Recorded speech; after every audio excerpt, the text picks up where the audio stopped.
দেখুন তো বন্ধুরা, একদম দোকানের মতো দেখতে হয়েছে কিনা। প্রথম থেকে শেষ পর্যন্ত মন দিয়ে দেখলে কিন্তু আপনারাও বাড়িতে একবারে সহজ পদ্ধতিতে দোকানের মতো ঢাকাই পরোটা বানাতে পারবেন। কতটা মুচমুচে হয়েছে হাত দিয়ে ভেঙে একটু পরে আপনাদের দেখাবো। ফুচকার মতো, ফুচকা বাঁ হাতে টিপে দিল, ফাঁকা হয়ে গেলে তো টিপতে হয়নি।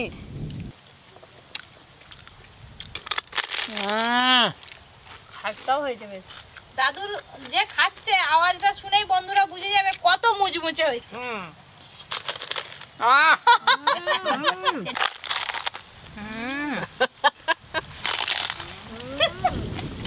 আজ মনে হয় রান্নাঘর কাঁপিয়ে দিচ্ছে, কিন্তু হাঁটা খুব বড় করে করতে।